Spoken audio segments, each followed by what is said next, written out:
Peu importe d'où nous venons, peu importe notre idéologie, l'idée est d'utiliser la Terre comme un lieu où vous et moi pouvons être unis.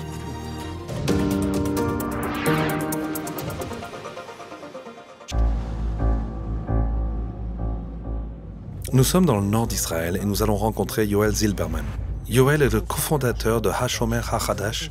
Il aide à sauvegarder et protéger les terres de ce pays. En fait, on pourrait même dire qu'ils font partie des personnes à l'avant-garde du maintien et de la préservation de la terre d'Israël. Alors commençons par le début. Pourquoi avez-vous créé Hashomer HaChadash? En fait, j'ai grandi pas très loin d'ici et j'ai grandi en tant que berger. Nous avons une ferme et nous avons des vaches et des moutons. Et des maraudeurs du village voisin, une famille de Bédouins, ont essayé de s'emparer des champs de mon père en coupant toutes les clôtures qui gardaient les vaches. Ils ont brûlé les champs de mon père avec des incendies criminels toutes les nuits.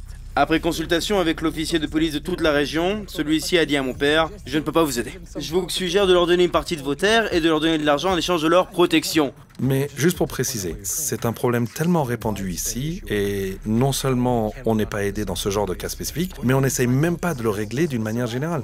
Alors quand tout a commencé, on était assis à la table de Shabbat et il a dit à la famille « Écoutez, c'est mieux d'avoir un magasin de chaussures dans un centre commercial que de se battre tous les jours pour notre terre. Je suis tout seul. » Qui a dit ça, votre père? Mon père. Mon frère et moi étions tous les deux dans l'armée et j'ai dit à mon père « Écoute, il faudra me passer sur le corps, ça n'arrivera pas. » Je suis retourné à mon unité et l'un de mes officiers m'a donné un très grand drapeau israélien. Et le vendredi suivant, j'ai construit une petite tente. J'y ai dressé le drapeau sur un long bâton, j'ai apporté 40 livres, 2 lits et j'ai déménagé pour vivre sur cette colline. Après un mois et demi sur cette colline, plus de 40 personnes sont venues, ils sont devenus ma petite communauté qui m'a entouré et m'a dit « Nous allons protéger ton père. » Ainsi, après 4 mois, plus de 100 agriculteurs de tout l'État d'Israël, du sud, du nord, de partout, sont venus. Ils m'ont dit qu'en fait, beaucoup d'entre eux avaient déjà abandonné une grande partie de leur terre à cause de l'agri-terrorisme. L'agri-terrorisme, c'est des gens qui brûlaient leurs champs et qui essayaient de s'en emparer. Essayez de comprendre. Israël est un très petit pays. Nous sommes très forts à nos frontières, mais à l'intérieur de notre pays, nous avons perdu le contrôle. Nous avons commencé à nous organiser le 12 avril 2007. En 1909, le 12 avril, à la même date, une organisation appelée Hashomer a été créée, 98 ans auparavant. Hashomer, ou les gardiens en français, était une organisation fondée pour protéger les Juifs installés en Palestine. Elle a rapidement été dissoute et remplacée par une organisation paramilitaire plus formelle. Mais en 2007, Yoel a vu la nécessité de la faire revivre et a fondé Hashomer HaChadash, les nouveaux gardiens. Ces gens sont venus pour la première fois d'Europe. C'est la première fois qu'ils possédaient la terre et qu'ils se protégeaient depuis 2000 ans.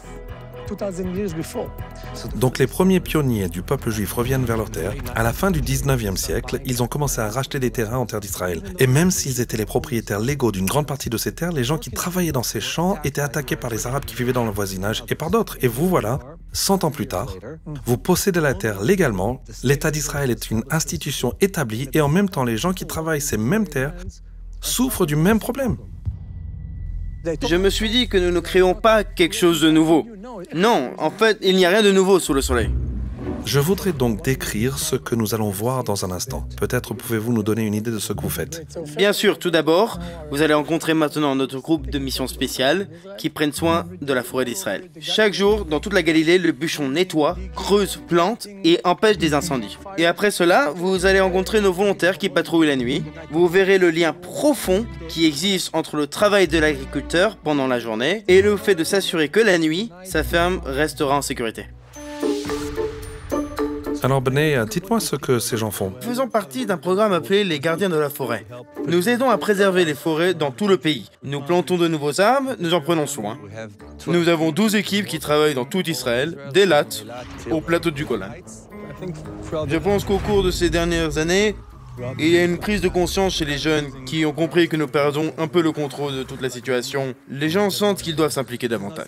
Ce n'est pas le genre de travail que les jeunes vont chercher habituellement. C'est très difficile, c'est épuisant. Mais ils sentent que c'est un appel. C'est comme une mission pour eux.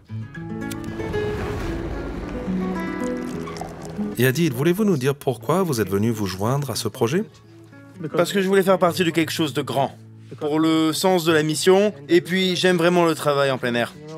Malgré les douleurs aux épaules et au dos, quand enfin on se repose sur son transat, on se sent si satisfait que c'est difficile à l'expliquer. Et cette impression me fait sentir que ce que je fais est vraiment important. Pour moi, pour la forêt, pour le pays. Rétablir le lien avec la terre a toujours été une grande partie de cette histoire. Dieu, en fait, nous promet que le peuple juif retournera sur sa terre. Mais il n'a jamais dit que ce serait facile. Revenir sur cette terre, la réapproprier, la rendre verte, belle et abondante comme elle l'est aujourd'hui, n'a jamais été quelque chose qui s'est fait sans difficulté ni défi.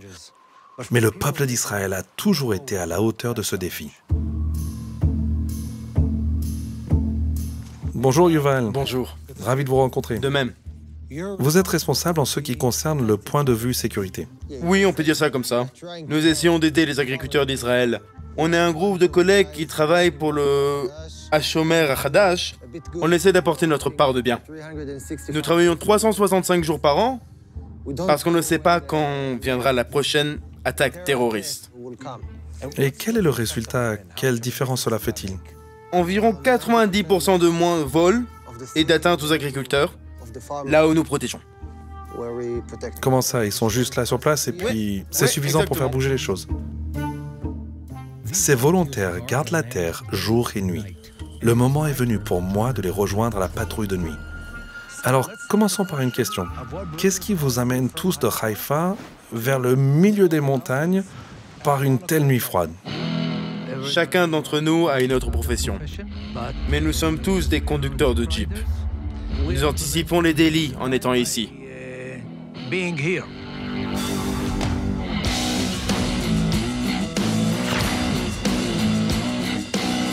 Qui sont les malfrats que vous rencontrez? La plupart d'entre eux sont des gens qui viennent des villages arabes de la région.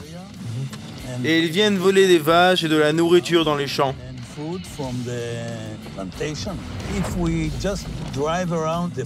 Si nous faisons le tour du champ et qu'ils voient qu'il y a quelqu'un qui garde, alors ils laissent tomber et rentrent chez eux. Ce n'est pas seulement pour aider le fermier, c'est aussi pour l'éducation de la prochaine génération. Si mes fils voient ça, je pense qu'ils se comporteront de la même façon quand ils seront grands. Ce sont les valeurs qui sont enseignées dans ce pays. Apprécier ce que Dieu nous a donné, apprendre à connaître notre pays, travailler la terre, la protéger et aimer la patrie que Dieu nous a donnée. Nous avons ici tout ce que quelqu'un peut vouloir. Peu importe votre confession, tout est là. Peu importe d'où nous venons, peu importe notre idéologie, l'idée est d'utiliser la terre comme un lieu où vous et moi pouvons être unis. La terre appartient à tout le monde. Je veux m'assurer qu'avant mon départ, la terre sera prête pour les prochaines générations. C'est notre terre sainte. Shalom, j'espère que vous avez aimé cette vidéo. Abonnez-vous pour ne pas rater nos programmes. Merci de faire partie de notre famille TBN.